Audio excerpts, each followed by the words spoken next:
Hey, thanks a lot. Thanks for coming out in the morning. I know it's hard, especially if you've been in Black Hat for a while, so you've been drinking for a few days like I have. So I'm going to talk about my perspectives on cybersecurity and cyber warfare. And you may wonder who I am and why it matters, and I sometimes wonder that as well. So I'm going to tell you a little bit about me. I am formerly the CSO of Facebook. I actually quit about 3 weeks ago, but spent 5 years building up the security organization in Facebook from nothing to what it is today, which is a really great organization. I think some of my old team are in the audience. And one of the things I'm going to talk about is how that worked. Prior to that, I was a Fed, never been spotted as a Fed at DEFCON. I'm not one now, so you can't spot me. And I did a computer forensics examination and ran the Unix program, did all the tools for Unix examinations, things of that nature. Before that, I was a VP of technology at Ticketmaster. There you go. Yeah, it was a great time. I was glad to leave. And prior to that, I worked in financial services in Europe and spat around a lot of packets that were worth a lot of money to people, so they really cared about them. I learned a lot at that job.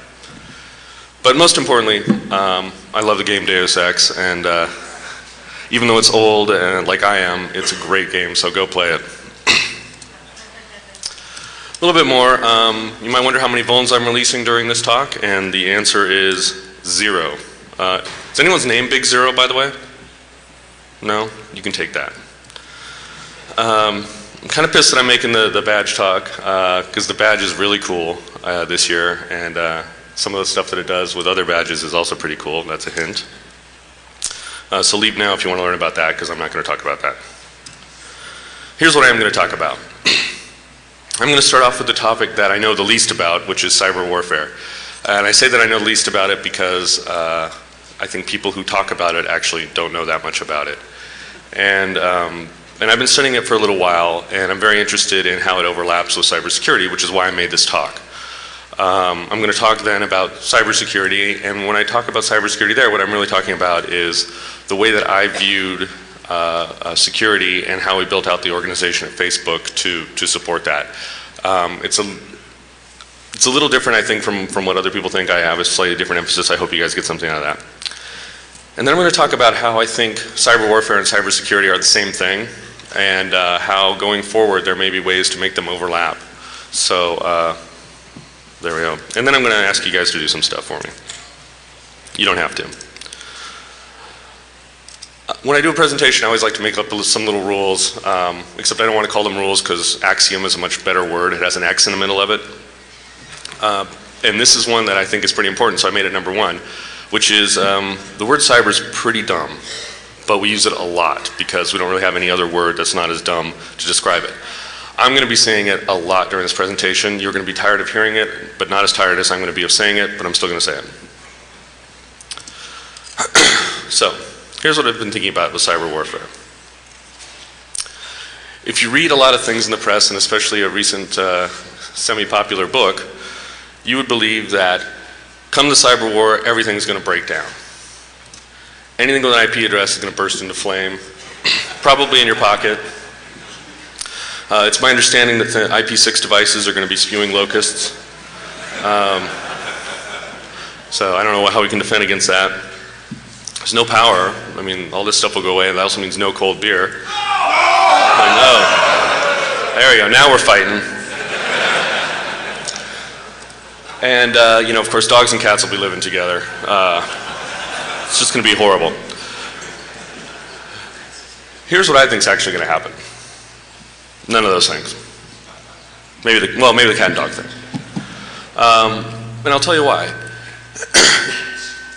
If a cyber war, hot cyber war actually breaks out, the network's more valuable to everyone on the field up than it is down.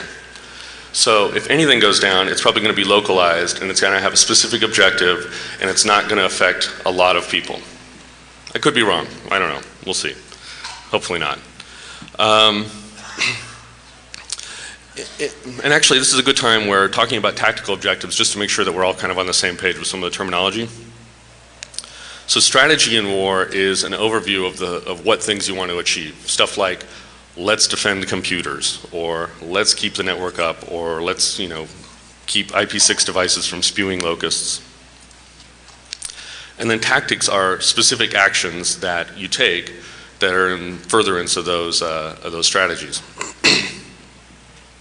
What was that?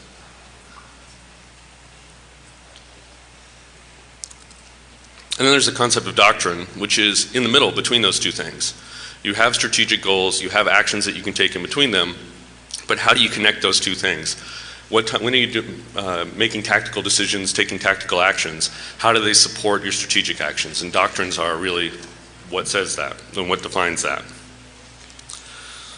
So I've talked to a lot of people inside and outside of government about what our current US cyber war doctrine is. And I've discovered there isn't one. There's actually a lot of them. And it really depends on who you talk to as to what level it is. Every service I talk to decides to look at a cyber war through stuff that they own, specifically stuff that they have responsibility and budgets for, and recast cyber war in that thing. So for instance, you talk to someone from the Air Force, they will talk about it in terms of close air support, strategic bombardment, stuff like that, precision munitions. You talk to someone from the Army, they talk about it in terms of logistics and laying wire and moving packets and things like that. You talk about it to someone in FBI or DHS, and they look at it as a law enforcement problem and recast it that way. All of these things are actually true and false. Mostly false because I think that they're missing the point that there's actually some other more unifying doctrine out there that has yet to be developed. But they're true in that from the perspective of every agency, from the perspective of every organization, they are matching. Cyber is a part of those missions, all of those missions. So when you get people together to talk about it, they'll tell you a cyber war doctrine. They'll say it's the US cyber war doctrine. It's really their cyber war doctrine. But these doctrines do share some themes. By and large, all of them say, we're going to do things we're going to do things to gather intelligence. We think that our opponents are doing things to gather intelligence, and we're going to look at that. Intelligence is, I can see you and I know what you do. By the way, this is a Devo shout out. I don't know hope you guys get it. And then there's also network defense, which is trying to keep people from doing the intelligence gathering against you. And then occasionally one or two people will poke up their heads and then stop talking about this part of it, which is, this is military speak right here, deny personnel or assets to your adversary. What that really means is killing someone or blowing something up. Or also, making the router stop working. These themes are all things that are in all the doctrines that I've heard about to varying degrees. The intelligence gathering is definitely the strongest across the board. Which is, actually, this is what I just said. But like I said, there isn't a lot of strong emphasis on interdiction, on denying assets, and keeping personnel out right now. And that's in the US. I think that that's probably not necessarily true in other countries. I think other countries are definitely more focused on that and are working on it. And then here's a caveat. I'm a civilian. I'm just a guy, and I ask people questions, and they tell me things, and I kind of put all this together. It could be that I'm completely off because the people who really know about this aren't talking, and they probably won't be talking for a while because they're still figuring it out as well. So the military's done some other things besides coming up with the cyber war doctrine, and I'd posit that the cybersecurity field as a whole originally started in the military, because the military made some security standards like TCSEC, the old Orange Book, if you know that, and then codified that through purchasing, so that if you were going to buy something and they felt it had a security aspect, you had to be Orange Book certified to be certain places in their organization. So they forced that out into the private sector. And that was, to my belief, probably one of the original founding documents of cybersecurity as a industry. Of course, TCSEC was updated and became the common criteria a few years ago, but it's still kind of the same model of thinking about security. in that it's compliance, there's a checklist, you get certified, and that's supposed to make you more safe. And all those doctrines are InfoSec-based doctrines, not really information operations doctrines. That's a whole separate thing, which I had actually more in, but I had to take out in there. So some problems with that is, at the very core of the military's thinking about computing assets, and subsequently at the core of what I think cybersecurity people think about computer assets, is we're protecting them still like they're buildings. You know, in the late 60s and through the 70s, computers were pretty much synonymous with buildings. I mean, there was going to be a big building that your computer was in, or there was going to be a core at the center of your battleship that your VAXs were sitting in. These are big boxes and had to be controlled like that. So it was easy and natural to think about them as being buildings. So you make walls, like firewalls. You have access controls. You determine who and where can get into certain compartments and keep track of that and audit those so that you know, hey, these people got to these files. They may have done something with them.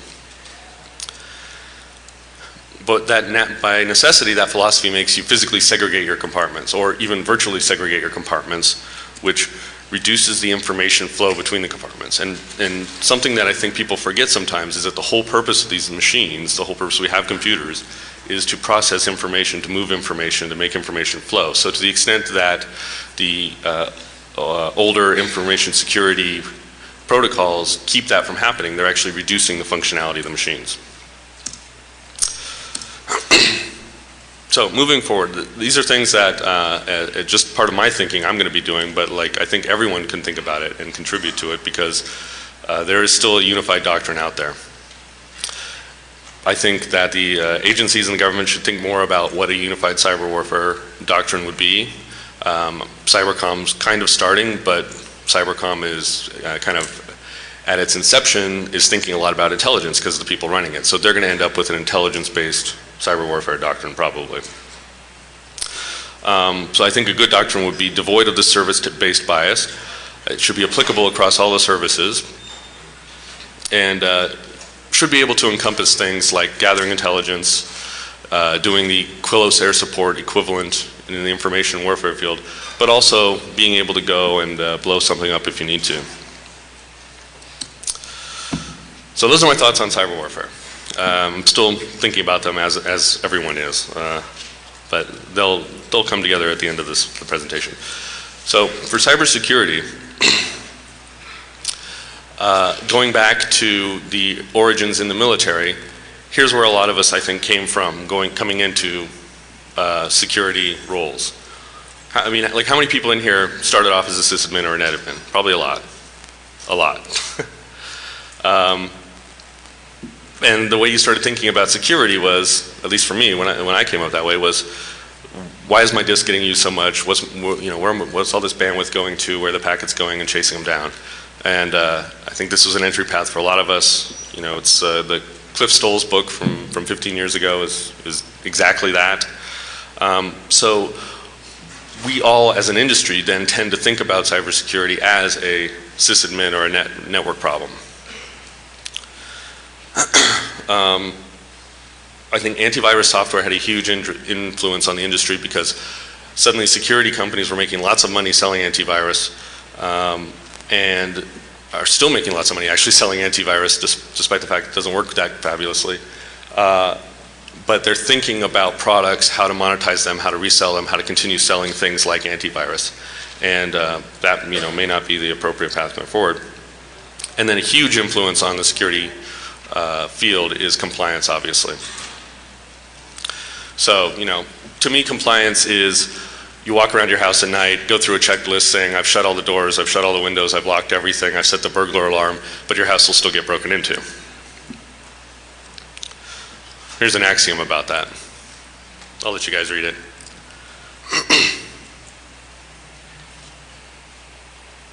Actually, can you read that all the way back? I don't know if it's big enough. Okay. I just looked at it and thought, wow, you can't read that. I'll read it to you. Compliance isn't security. Put it off as long as you can. If you're doing things right, it won't be hard to check the boxes later. Oh, I forgot to put the word later. But if you're spending time and money on compliance too early in your org's life, you're getting owned. And not just by the hackers. Probably by the people who you're paying money to do compliance for. At Facebook, we didn't actually start a compliance program until a couple years after I was there, and then it was kind of because we had to, which is the only reason you should start any compliance program. It wasn't that hard when it came time to work through compliance because we were doing all the right things already. And so it was just a matter of shoehorning them into which boxes we could check. But I think if you make the mistake of starting off your security program and building your security organization around the idea that you're going to go through a compliance regimen later, you're probably not doing the right things. And I'm going to describe what I think the right things are. With this nifty graphic. This is the only graphic in the whole presentation. I think that there's a triangle of things that you need to act upon and think about in security. And the base, the one we all know, the one that vexes us every day, is this endless amount of vulnerabilities. If I could make this base nearly infinite, I would, because of all the things that it would encompass. But really the only vulnerabilities that I care about are ones that, if they're exploited, are going to actually cause damage to my organization. There may be a ton of vulnerabilities that may be relevant, may not be relevant, but if someone attacks them and exploits them and I have other controls and other things set up, I don't really care about those vulnerabilities, so I don't really need to mess with them. And threats are those vulnerabilities, the ones that are going to have damage to your organization. Even if you have threats, if no one's attacking you, you really don't even have to worry about those. And I know that we're all getting attacked all the time, but we're not getting attacked all the time in a targeted and focused manner. We're getting attacked by a bunch of botnets, we're getting attacked by a bunch of random crap floating through the network, but there may only be 1 or 2 or 10 or 20 people or 50 people who are actually targeting you, and the attacks are, those attacks are the ones you have to worry about. And if you look at those attacks, watch those attacks, you can find out who those 10, 20, 50 people are and go after them. So the bottom, threats and vulnerabilities, is really where I think most of the industry focuses on. Definitely on the cataloging of vulnerabilities, figuring out what they're affecting, and trying to tell people whether or not they're threatening. But only you and your organization can actually understand what the threats are, because a component of the threat is figuring out the risk to your organization, and no external company is going to be able to tell you that. Also, no external company is going to necessarily be able to see and act on all your attacks. So at Facebook, I really focused on the top 2 portions of this, where when we were getting attacked, looking at the attacks and figuring out as much information as we could about what was being attacked, who was doing it, why they were doing it, and then going after them any way we could. So this is just kind of a recap of the last thing. So the vulnerabilities are the complete possible ways into your systems. That number approaches infinity as your systems grow, especially.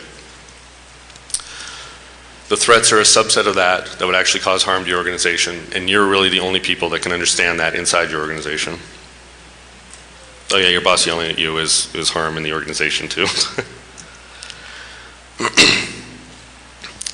Attacks are people that have figured out those threats and are working them, going after them, and that is your number 1 place to gain information about actors, and the actors are the people who are going after you.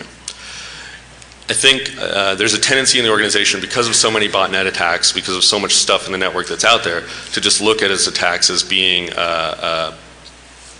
like weather. It just happens, and it's not something that you can really do anything about, except it is something you can do things about. Most attacks that are focused on you are being done by someone, and those people live in the real world, they're real people, they're doing it for a bunch of reasons, generally money, and if you can follow the money, follow the people, you can stop real attacks. So, when I've talked about this before, I say ignore vulnerabilities, and that always sets people off. So this time I decided to put ignore in quotes.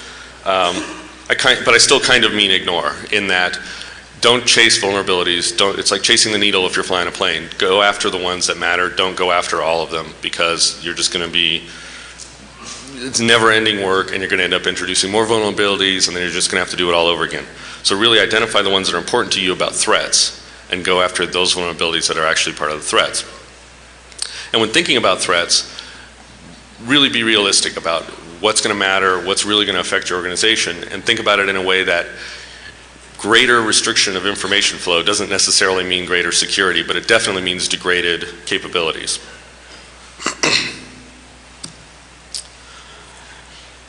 And this is a big one for me, is I decided early on at Facebook to trust the people inside the network. And a lot of security organizations don't want to trust people. And I thought, if you can't trust your people, nothing you do from a technological standpoint is going to matter. And if you don't trust your people, why not? Go figure that out. So, spend your time watching attacks. They will tell you everything you need to know about who's attacking you. And if you watch enough of them and you get enough of them, you'll actually start to be able to track tools and see, hey, this attack was a person writing a tool, this is the person they sold it to who's testing it out, and then they sold it on to someone else who's actually using it against you. And collecting that data, you can end up really building an association network and figure out how to break the chain, how to break the money, how to make it too much trouble. Target the actors.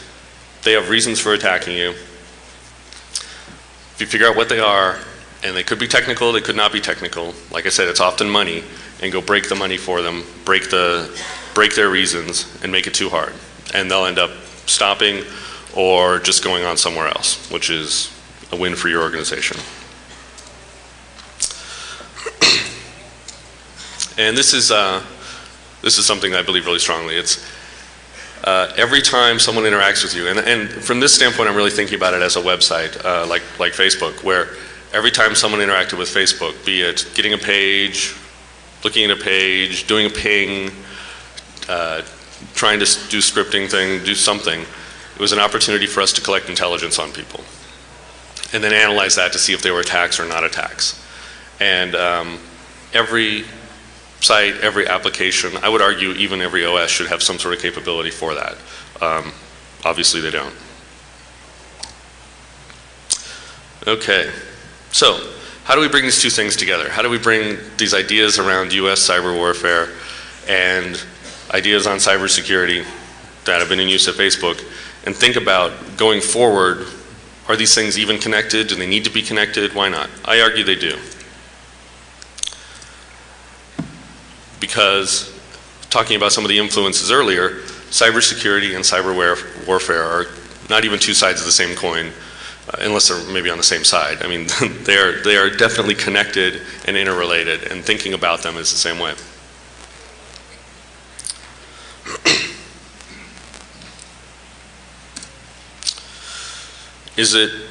So is it even possible or relevant to think about a unified doctrine? Well, let's see.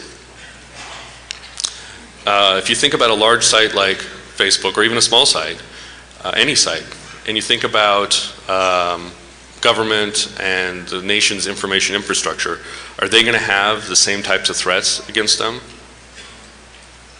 Maybe. If they're attacked, are they going to respond in similar ways? I think so. So if you have unified threats and a unified method of responding, you probably have the ground there to build some sort of unified doctrine. So something that I think that I have noticed from talking to government about cyber warfare and the way they think about cyber warfare is they view the front lines as being the edges of the .mil and .gov domains. And it's easy to view things that way because that's really the extent of their authority. And the government doesn't really like to think about things that are outside of its authority.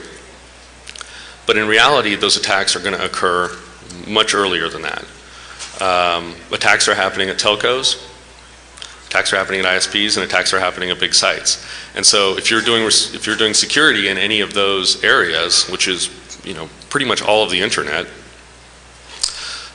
you are on the front line of the cyber war. And thinking about how to respond to that and responding to it in a way that is as if you're acting that way, instead of doing it in an information security compliance mode, may change the way that you react to things. So if someone attacks you as a security person, do you really have any idea when that attack starts or when you first see the attack, whether it's just a hobbyist trying something out, playing with the site, whether it's a criminal that's actually attacking you, or whether it's some organized state attack?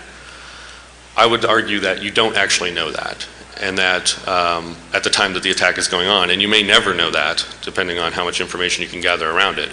So not knowing that And also as it progresses, you may not know that they're progressing from one to another. You may identify something as a hobbyist first. It may end up being a test later on for a military action that doesn't go against you even.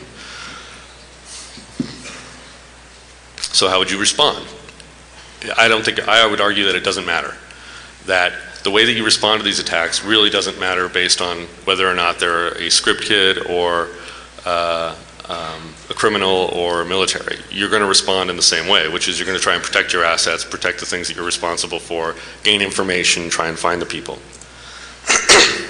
So whether or not there are any of those classes really doesn't matter in your response. And how you do the things, how you string together the tactical actions that you have, how you gather the intelligence also doesn't change based upon whether it's military or hobby or criminal. So I think you're going to see the same threats because you're on the front lines. You're going to respond to those threats regardless of whether or not they're coming from someone who's just experimenting or from a state actor in the same way. And they're going to be the same threats and same responses in government as well as outside of government. So there probably is some ground for a unified doctrine between those two things. What does it look like? I'm going to throw out some requirements and things here of what I think it would look like. I think it should absolutely encompass the security idea of identifying the actors behind the attacks and using everything that happens in interacting with your systems as intelligence to do that. And basing your responses on behavior, not identity, since you don't necessarily know at the beginning in the tactical response who's doing it or why, but you need to respond. I make an assumption that throughout the internet, all the hosts are equally suspect. So you can trust people, but don't trust machines. That users and machines that are roughly in the same class of activity are going to look alike, and they're going to enable you to build a statistical model describing what a good action is versus a bad action. And these things here are actually things that we did on Facebook. So you know, we make decisions at Facebook about when you're interacting with the site, whether or not we think you're a script or whether you're a real person, and that's all based upon the behavior that you're exhibiting. And we compare that against a model of all the users and see, are you doing like what other users are doing, or are you not? And to the extent you fall out of the model, we'll start degrading your service based on that. And I think that that's a model that you can use on all levels of cybersecurity support. So I'm going to suggest a doctrine here. And I think that this doctrine, from my reading and my understanding and talking to people, actually, it's an existing military doctrine, actually maps pretty well to something that would work well for cybersecurity and cyber warfare. But it's not something that generally anyone really brings up. It's not one of the metaphors that I've heard a lot. And that's a counterinsurgency. So some of the I'll get into some of the defining points. Because I told you I'm really going to say cyber about 1 million times during this presentation, I decided that the doctrine that I'm going to talk about is going to be called cyber counterinsurgency, or CCOIN.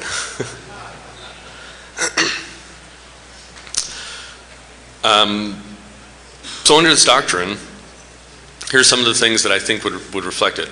Under a human cyber insurgency, people act in certain ways, and you can't really tell the difference between who's a combatant and who's not a combatant until they behave a certain way. And I think that's the same for hosts, IP addresses, packets being flown. All those things reflect human behavior, be it a person actually behind the keyboard doing something, or something that they've written that's running on the machine. But everything that happens on the network doesn't happen because machines make it happen, they happen because we make it happen. So given that everything is reflecting some sort of human behavior, and I'm going to call these things for the rest of the discussion, I'm going to call that stuff subjects. So subjects are the behavior that's exhibited by technology that's human-based. It could be packets, it could be the way that someone's going on a web page, it could be files written to disk. These things are all subjects. And all the subjects live in this big country called interwebs. I call it that, I don't know what you guys call it. And this country doesn't have any real law enforcement or governance. So There's no intrinsic police telling these subjects what to do. It's all driven on the user's human behavior, the person who wrote the software's human behavior, the things that they want it to do. And that subjects interact with each other. So people are sending packets to each other. There's interaction between these entities. And depending on how they interact and your philosophy, these interactions could be good or bad. You may decide that for you, BitTorrent is great stuff and you want more of that, so that's good, trusted. Other people probably wouldn't think that way. So, but you get to make your decisions as running your organization and how you interact and what you're able to influence in this country. Really. Going over that. So in this country, much like in other cyber insurgency countries, there's people, the subjects are there, but the subjects act in a particular way based upon what their influences are. And if you read the old Green Beret manuals from the 60s, they talk about winning people's hearts and minds. When you talk about winning subjects' hearts and minds, I think you're talking about the user behind them, what they're using it for. Are the machines being used in a way that the user wants them to? Is the software that's loaded on there in compliance with what the user wants to have happen or not in compliance? And the more software you have that's not in compliance, bots and viruses and other things like that, you're really talking about moving it away from, moving the heart and mind of the subject away from the user's desire. So,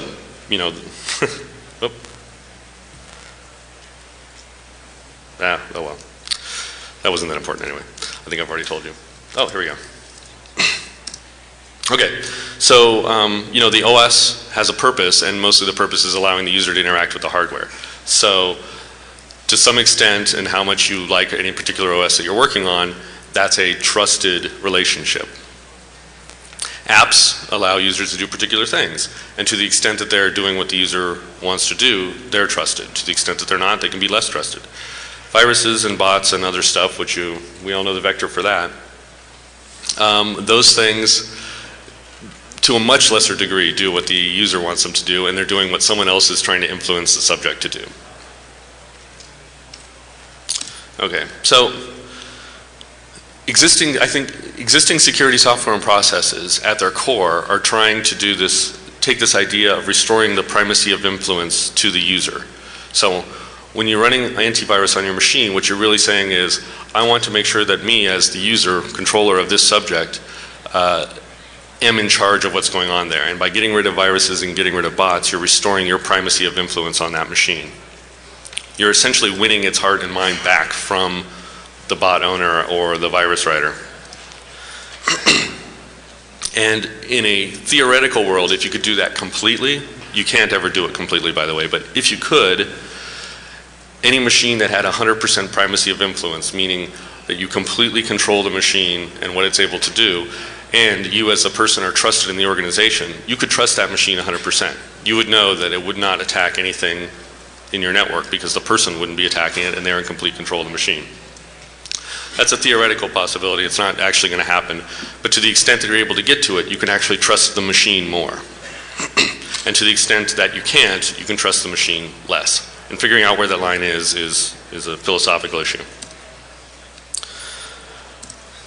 So, in a counterinsurgency area of operations, a place where there's a counterinsurgency war going on, a method usually for identifying, you can't really tell just from looking at them who's fighting and who's not fighting. The way that they do tell and can tell is you look at the behavior, like are they fighting? That would probably make them a combatant. And also who they associate with. If they're hanging out with a bunch of people who are fighting, they may be moving towards fighting if they're not already. I think you could do this equally well in a cyber counterinsurgency, in that once you start gathering information about what machines are doing, who's doing them and why, you can understand whether this particular machine subject is more trustworthy or less trustworthy based upon their behavior. So I would say that and I know that there's some work going on in this field, and the people who are doing it are doing some pretty interesting stuff, but I think it's definitely an area that's worth more generic tool sets. A lot of them are very specific, like the one we have at Facebook was very specific. But so cyber counterinsurgency software and processes should really look at that behavior and make available trust information about whether or not this subject can be trusted or should be trusted and at what level and with what types of things.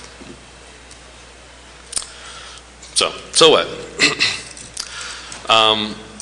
Based on that doctrine, I would say if you're a cybersecurity person, here's some of the things that you can do and think about. And one is trust your users. I heard some laughing, okay. But if they're in your organization and, you know, let's say even if they're in government, they're cleared, give them some trust, because a little bit of trust goes a long way in actually countering people trying to circumvent measures. What I've seen in a lot of organizations, and probably what you're seeing in your organizations, are people trying to circumvent measures. The reason they're circumventing them is that the measures are keeping them from doing what they need to do. And the more that you understand what people need to do and the more that you trust people to do the jobs that they're given, you probably will see less circumvention measures. And we definitely, I mean, the way we built out the network at Facebook, we gave a lot of trust to our users, and we did not see a lot of circumvention, I think, as a result. And then think about your organizations as a beachhead in this ongoing cyber warfare, because you already are. You know, even if you have nothing of interest to anyone, any other state or any other warfare, just the fact that you have a machine on the internet means that it's important to someone, possibly. So, you know, think about yourself as being a place you're defending Omaha Beach from someone, and change the focus a little bit. So, and then I would argue, spend less time worrying about vulnerabilities and do more threat assessment, attack identification, and actor ID, and then go after them with everything you can. Obviously not illegally. What we did at Facebook is, by and large, our issues were with spam and a little bit of unauthorized access, both of which have very good laws in the US that have both civil and criminal damages. So we were able to build cases against people, pretty large cases, and then used the legal avenues of attack against them. And you'd be surprised how quickly spam will drop off if you get a couple $800 million judgments against people. So I say go for that. Okay, so I'm actually running a little bit ahead. Here's what I would like you guys to do and take away from this. Start thinking about the things that you control, or the philosophy of how you think about security in terms of this subject base, and think about what their trust relationship is with you. And where you don't have trust relationships, think about why. And instead of trying to make technological measures around that, think more about building the trust relationships so that you need less technological measures. And then think about this idea of primacy of influence, that if you trust your users, the more that you can get them to control the machine, control and understand it, and behave in a way that is in line with your organization, the less work you're going to have to do from a security standpoint, and the better your users will like you. And then inside your organization, inside your application, build software, or if you have a company that builds software, start thinking about building behavior-based software, because I think that that's actually probably a way forward more than cataloging endless vulns and endless viruses. And finally, hack your badge so you can come to the ninja party and I can buy you beer and you can harass me more about whatever you want. And I'm especially happy to answer questions about Facebook if you're interested. And then here's the last axiom of the presentation. Sometimes you have to ignore all these rules and all the axioms because the bad guys do it all the time. And knowing when to do it will help you out. Okay, thanks.